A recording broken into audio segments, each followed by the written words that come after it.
മമ്മൂട്ടിയുടെ ഭ്രമയുഗത്തെക്കുറിച്ചുള്ള സ്വാമി സന്ദീപാനന്ദഗിരി പങ്കുവച്ച കുറിപ്പാണ് ഇപ്പോൾ സോഷ്യൽ മീഡിയയിൽ ശ്രദ്ധ നേടുന്നത്. ചിത്രത്തിൽ മമ്മൂട്ടിയുടെയും മറ്റ് താരങ്ങളുടെയും അഭിനയത്തെക്കുറിച്ച് വാനോളം പുകഴ്ത്തിയാണ് സന്ദീപാനന്ദഗിരി കുറിപ്പ് പങ്കുവച്ചിരിക്കുന്നത്. സന്ദീപാനന്ദഗിരിയുടെ വാക്കുകൾ ഇങ്ങനെ: ഭാരതീയ ധർമ്മശാസ്ത്രങ്ങളിൽ 4 യുഗങ്ങളെക്കുറിച്ച് പറയുന്നു.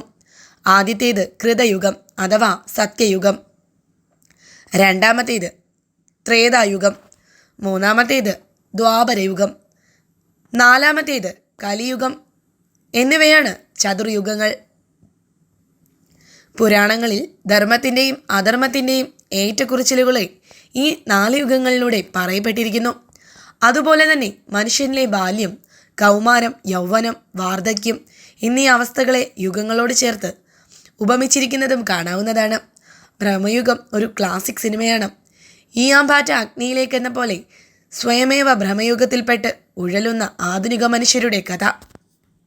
ഇന്ത്യൻ സിനിമയുടെ അഭിമാനമായ മമ്മൂട്ടി ഭ്രമയുഗത്തിലെ അഭിനയം കൊണ്ടും മറ്റ് പല കാരണങ്ങൾ കൊണ്ടും സിനിമാ ലോകത്തെ തന്നെ ഭ്രമിപ്പിക്കുന്നു. ഓസ്കാറിൽ കുറഞ്ഞതൊന്നും ഈ മനുഷ്യൻ അർഹിക്കുന്നില്ല. അർജുൻ അശോകൻ, സിദ്ധാർത്ഥ് അമൽഡാലിസ് എല്ലാവരും അഭിനയം കൊണ്ട് പെരുമ്പറ കൊട്ടിയിരിക്കുന്നു. സംവിധാനവും ക്യാമറയും സംഗീതവുമെല്ലാം നമ്മെ ആനന്ദിപ്പിക്കുന്നു. ഒപ്പം അണിയറയിലെ എല്ലാ പ്രവർത്തകർക്കും നാമോവാകും.